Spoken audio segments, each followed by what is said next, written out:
Nous étudions ici l'un des cas les plus simples, mais aussi les plus importants, les équations différentielles linéaires du premier ordre. On commence par les équations du type y' égale a fois y, puis y' égale a de x fois y, et enfin y' égale a de x fois y plus b de x. On termine par le théorème de Cauchy-Lipschitz, la notion de courbe intégrale et des exemples.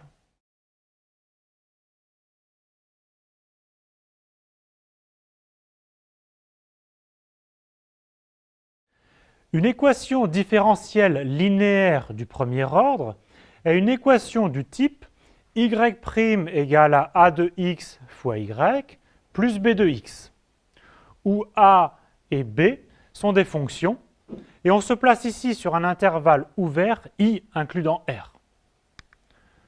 Dans la suite, on supposera que a et b sont des fonctions continues sur l'intervalle i. On peut envisager la forme alpha de x, y' plus bêta de x, y égale gamma de x. Et on demandera alors à ce que alpha de x soit non nul pour tout x dans l'intervalle i. La division par alpha permet de retrouver la forme précédente. Voici le plan de cette vidéo. On commence par résoudre le cas où a est une constante et b est nul. Puis a sera une fonction et b sera encore nul. Et on termine par le cas général où a et b sont deux fonctions.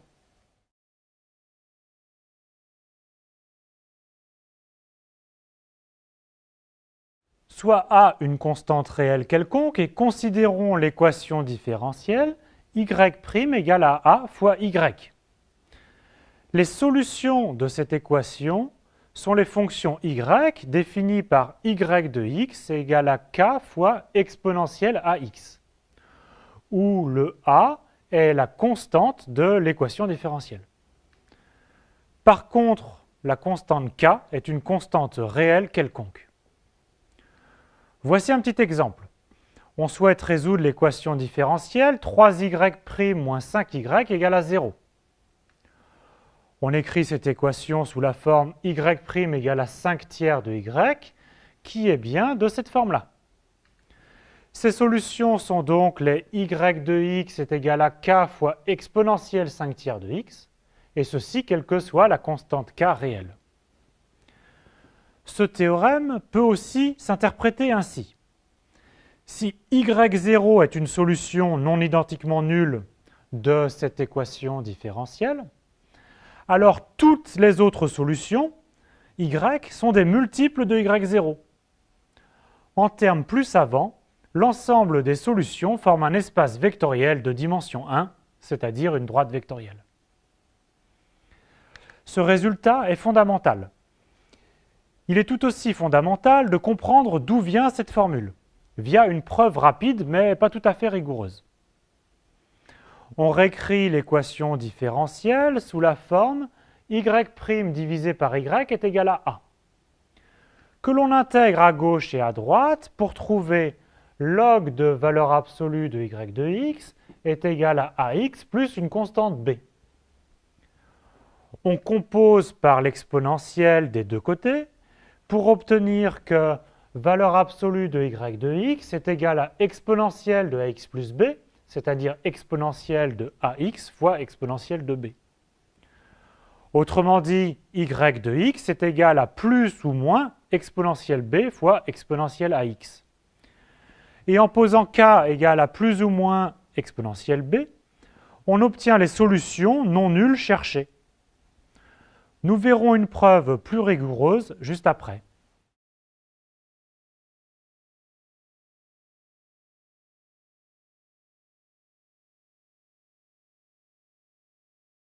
L'équation différentielle y' égale à a fois y admet donc une infinité de solutions. Voici les graphes des solutions. Par exemple, ici à gauche, a est fixé et est positif, et chaque valeur de k fournit une solution. À droite, a est fixé et est négatif, il y a aussi une infinité de solutions. La constante k peut être nulle, et dans ce cas, on obtient la solution nulle. y est égal à 0 sur R, qui est une solution évidente de l'équation différentielle.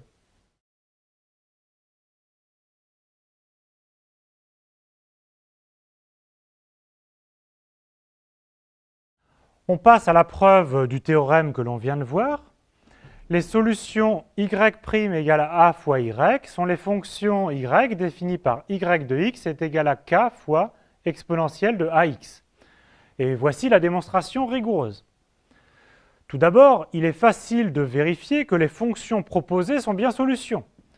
En effet, pour y de x est égal à k exponentielle de ax, on a y' de x qui est égal à a fois k exponentielle de ax, qui est bien de la forme a y de x. Montrons maintenant qu'il n'y a pas d'autre solution. On part de y, une solution quelconque de notre équation y' égale à a fois y, et on introduit une nouvelle fonction z qui est définie par z de x est égal à y de x fois exponentielle moins ax. Et on va montrer que z est une fonction constante. Par la formule de dérivation d'un produit, qu'est-ce que c'est que z' de x? C'est y' exponentielle moins ax plus y de x fois moins a exponentielle moins ax. On peut mettre en facteur, c'est égal à exponentielle moins ax, facteur de y' de x moins a y de x. Mais, par hypothèse, y est une solution de notre équation différentielle. Donc, y' de x moins a de y de x est toujours nul. Ce qui signifie que z' de x est égal à 0 pour tout x. Autrement dit, z est une fonction constante sur R. Ainsi, il existe une constante qu'on appelle petit k, telle que z de x égale à petit k pour tout x dans R. Maintenant, z de x est égal à k et on revient à y. Y de x fois exponentielle moins ax est donc égal à k. C'est exactement dire que y de x est égal à k fois exponentielle de ax. Une solution quelconque est bien de la forme annoncée et on a fini la preuve.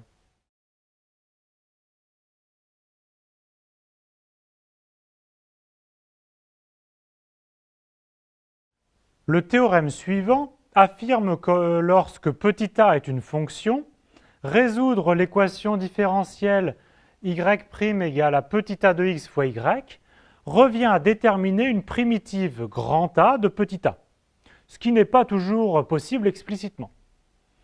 Voici l'énoncé. Théorème, soit petit a de i dans R une fonction continue, soit grand A de i dans R une primitive de petit a, et soit l'équation différentielle y' égale à a de x fois y. Alors, les solutions de cette équation différentielle sont les fonctions y définies par y de x est égal à k fois exponentielle de grand A de x, où k est une constante réelle quelconque. Notez bien ici que c'est grand A de x dans l'exponentielle. On retrouve en prime le théorème précédent. Si petit a de x est égal à petit a, une constante, alors une primitive de grand A de x, c'est petit a fois x. Et on obtient bien les solutions y est égal à k fois exponentielle petit a fois x du théorème précédent.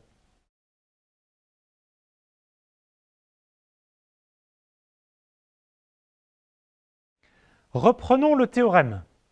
Les solutions de y' égale a de x fois y sont les y de x est égal à k fois exponentielle de grand A de x. Voici une preuve rapide de ce théorème. On écrit l'équation différentielle sous la forme y' sur y est égal à petit a de x, et on intègre des deux côtés. Log de valeur absolue de y de x est égal à grand A de x plus une constante. Et je vous rappelle que grand A de x est une primitive de petit a de x. On prend l'exponentielle à gauche et à droite, on obtient valeur absolue de y de x égale à exponentielle de grand A de x plus b. ce qui donne y de x égale à plus ou moins exponentielle b exponentielle de grand A de x. C'est-à-dire y de x est égal à une constante fois exponentielle de grand A de x.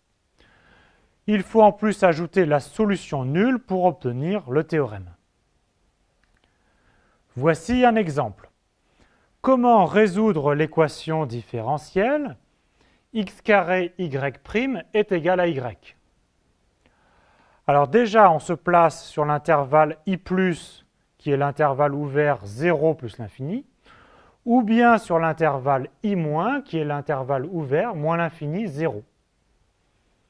L'équation devient alors y' égale à 1 sur x carré y, qu'on peut aussi écrire sous la forme y' sur y est égal à 1 sur x carré pour se ramener à cette forme-là. Et donc ici, petit a de x est en fait 1 sur x carré, dont on connaît une primitive. Une primitive, c'est grand A de x est égal à moins 1 sur x. Ainsi, par le théorème, les solutions cherchées sont les y de x est égal à k exponentielle de grand A de x, c'est-à-dire k exponentielle de moins 1 sur x, et k est une constante réelle.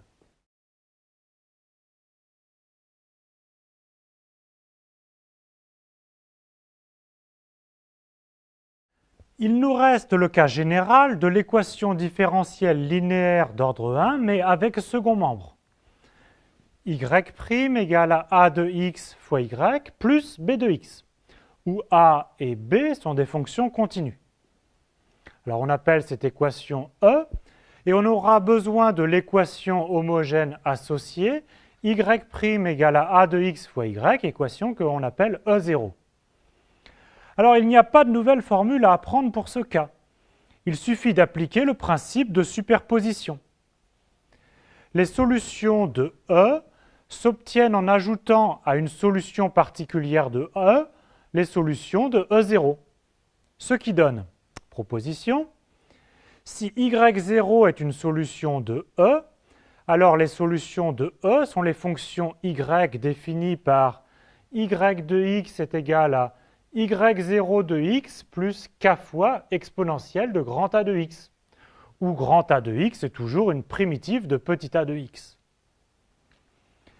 La recherche de la solution générale donc, de notre équation E se réduit donc à la recherche d'une solution particulière.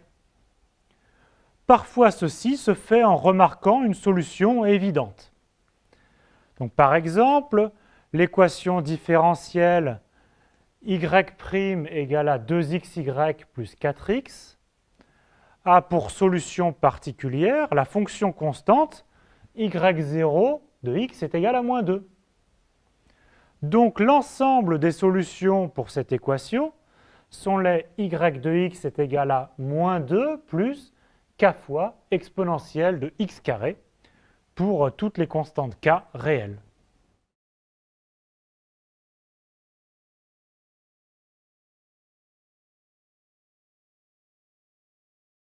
Voici la méthode de variation de la constante. Le nom de cette méthode est paradoxal mais justifié. C'est une méthode générale pour trouver une solution particulière en se ramenant à un calcul de primitive.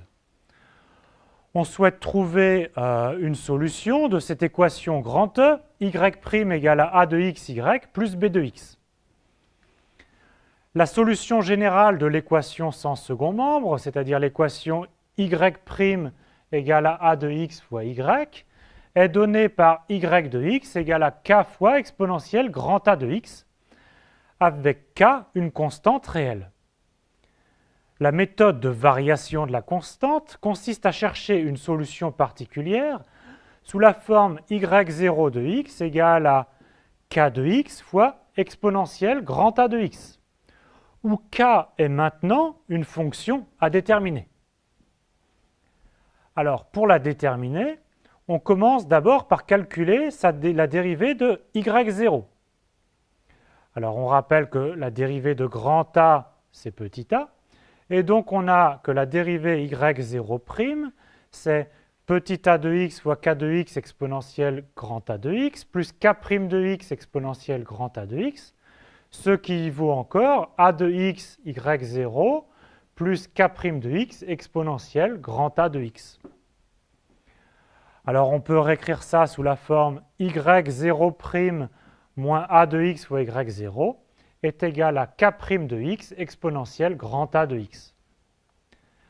Et on veut que y0 soit solution de l'équation grand E, y' égale à a de x, y plus b de x.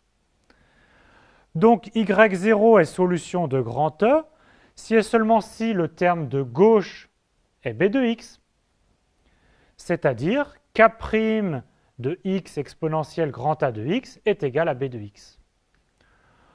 Autrement dit, k' de x doit être égal à b de x fois exponentielle de moins grand A de x, et ce qui équivaut à k de x est égal à primitive de b de x exponentielle de moins grand A de x dx.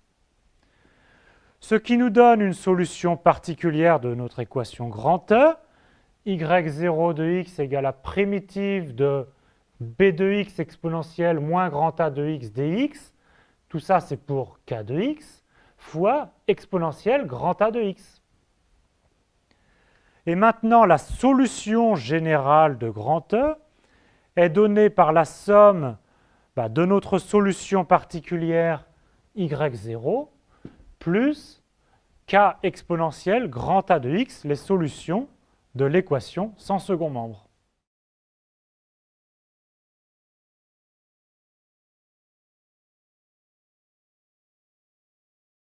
Voyons comment fonctionne la méthode de variation de la constante sur un exemple. On souhaite résoudre l'équation différentielle y' plus y égale à exponentielle x plus 1. On commence par résoudre l'équation homogène y' égale à moins y. Les solutions sont les y de x est égal à k fois exponentielle moins x, où k est une constante réelle. Pour trouver une solution particulière de l'équation avec second membre, on considère y0 de x égale à k de x fois exponentielle moins x, où k est maintenant une fonction. On doit trouver k de x afin que y0 vérifie l'équation différentielle y' plus y égale à exponentielle x plus 1. Donc que y0 soit solution de l'équation différentielle. Cela signifie que y0' plus y0 est égal à exponentielle x plus 1. Donc c'est équivalent à k' de x exponentielle moins x moins k de x exponentielle moins x plus y0, donc plus k de x exponentielle moins x, toujours égal à exponentielle x plus 1. Alors cela se simplifie. Et en fait, cela doit toujours se simplifier. Et donc c'est équivalent à k' de x exponentielle moins x égale à exponentielle x plus 1. Donc cela s'écrit de cette façon, k' de x égale à exponentielle 2x plus exponentielle x. Et en intégrant, on obtient que k de x est égal à 1 demi de exponentielle 2x plus exponentielle x plus une constante. Alors on choisit par exemple cette constante est égale à 0, en fait n'importe quelle valeur convient, et nous tenons notre solution particulière. Donc y0 de x, on a dit que c'était k de x fois exponentielle moins x. On vient de calculer k de x, on a dit que c'était donc 1 demi de exponentielle 2x plus exponentielle x. Et donc y0 de x est donc ce k de x fois exponentielle moins x. Ce qui peut se réécrire sous une forme plus simple, 1 demi de exponentielle x plus 1. Alors on a trouvé une solution particulière, et maintenant les solutions générales de notre équation de départ s'obtiennent en additionnant cette solution particulière aux solutions de l'équation homogène. Et donc les solutions générales sont les y de x égale à 1 demi de exponentielle x plus 1, notre solution particulière, plus les solutions de l'équation homogène, k exponentielle moins x, où k est redevenu une constante réelle quelconque.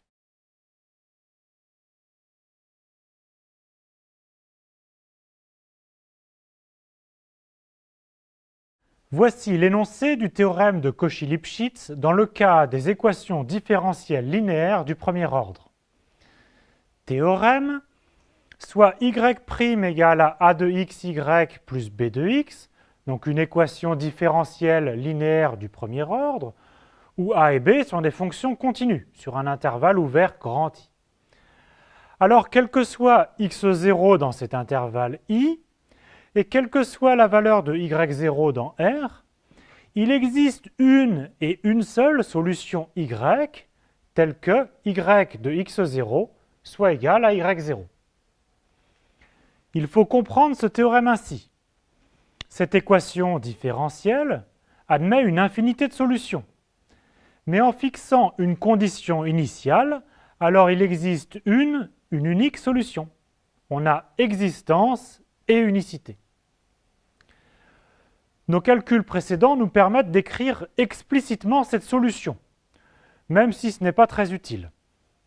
Donc cette solution, c'est y de x qui est l'intégrale de x0 à x de b de t exponentielle de moins grand A de t dt fois exponentielle grand A de x plus y0 exponentielle grand A de x, où grand A est la primitive de petit a s'annulant en x0. Et cette solution vérifie bien que y de x0 est égal à y0.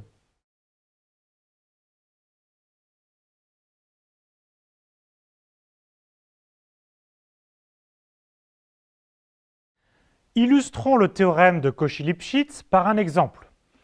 Quelle est la fonction y qui vérifie l'équation différentielle y' plus y égale à exponentielle x plus 1 et en plus la condition que y de 1 soit égal à 2. Alors, nous avons déjà trouvé toutes les solutions de cette équation dans l'exemple précédent. Ce sont les y de x qui étaient égal à 1 demi d'exponentielle x plus 1 plus k fois exponentielle moins x, où k était une constante réelle. Nous allons déterminer la constante k afin que la condition initiale y de 1 égale 2 soit vérifiée. Donc y de 1 est égal à 2. C'est équivalent à ce que 1 demi de exponentielle de 1 plus k fois exponentielle de moins 1 soit égal à 2. Donc c'est k sur e égale à 1 moins e sur 2. Et donc k est égal à e moins e carré sur 2. On a trouvé k, et donc la solution cherchée, c'est quoi? C'est y de x est égal à 1 demi d'exponentielle x plus 1 plus k, mais k c'est e moins e carré sur 2 fois exponentielle x. Et c'est la seule solution.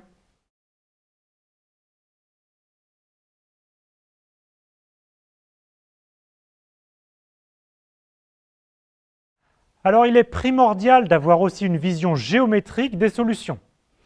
Une courbe intégrale d'une équation différentielle E est le graphe d'une solution de E. Et le théorème de Cauchy-Lipschitz pour les équations différentielles linéaires du premier ordre, donc y' égale à a de x, y plus b de x, se reformule ainsi. Pour chaque point x0, y0 appartenant à I croix R, passe une et une seule courbe intégrale.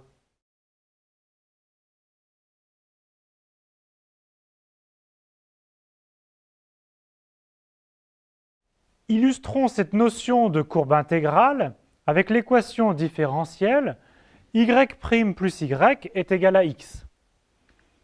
Alors on sait résoudre cette équation et on trouve que les solutions sont les y de x est égal à x moins 1 plus k exponentielle moins x, avec une solution pour chaque réel k. Donc pour chaque k, on trace le graphe de la fonction et chaque courbe est une courbe intégrale. Le théorème de Cauchy-Lipschitz affirme que pour chaque couple x0, y0, il existe une unique solution y telle que y de x0 soit égal à y0. Géométriquement, cela signifie que pour chaque point x0, y0, il existe une unique courbe intégrale passant par x0, y0.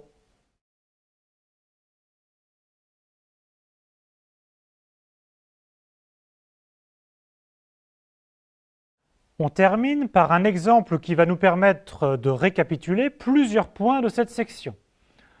On va résoudre l'équation différentielle E, x cube y' plus 2 moins 3x carré y est égal à x cube. Alors comme toujours, on commence par l'équation homogène, E0, c'est donc x cube y' plus 2 moins 3x carré y est égal à 0. Alors pour x non nul, on a l'équation y' est égale à moins 2 moins 3x carré divisé par x cube fois y. Donc la solution générale s'obtient en trouvant une primitive de moins 2 moins 3x carré sur x cube. Alors c'est une fraction qui se décompose en des termes en 1 sur x carré et en des termes en 1 sur x. Et donc après intégration, on obtient que y de x c'est k exponentielle de 3 log de valeur absolue de x, exponentielle 1 sur x au carré. Autrement dit, c'est k valeur absolue de x au cube, exponentielle 1 sur x au carré. Ainsi, la solution générale de l'équation homogène est y de x est égal à k1 x cube exponentielle 1 sur x2, ceci sur l'intervalle ouvert 0 plus l'infini, et sur l'intervalle ouvert moins l'infini 0, c'est y de x égale à k2 x cube exponentielle 1 sur x2. Attention, à part la solution nulle, les solutions ne sont pas définies sur R. Alors on revient à l'équation avec second membre. Il nous suffit de trouver une seule solution de cette équation, et nous allons la trouver ici par la méthode de variation de la constante. Donc on cherche une solution sous la forme y de x égale à k de x fois x cube exponentielle 1 sur x au carré, c'est-à-dire que k, qui était une constante dans la solution de l'équation homogène, devient ici une fonction à déterminer. Alors en dérivant, en remplaçant dans l'équation différentielle et en simplifiant, on obtient que k' de x fois x cube fois exponentielle de 1 sur x au carré est égal à 1. On intègre pour avoir que k de x est égal à 1 demi de exponentielle de moins 1 sur x carré plus une constante. Et donc on obtient une solution particulière avec par exemple c égale à 0, y0 de x égale à donc k de x fois x cube exponentielle 1 sur x au carré, et on a déterminé k, ce qui se simplifie en 1 demi de x cube. On n'oublie pas de se rassurer en vérifiant que ceci est bien une solution particulière de l'équation. Donc le bilan, sur l'intervalle ouvert 0 plus l'infini, les solutions sont les y de x égale à solution particulière 1 demi de x cube plus solution générale de l'équation homogène k1 x cube exponentielle 1 sur x au carré, k1 étant une constante réelle, et sur moins l'infini 0, y de x égale à 1 demi de x cube plus k2 x cube exponentielle 1 sur x au carré, où k2 est une autre constante réelle.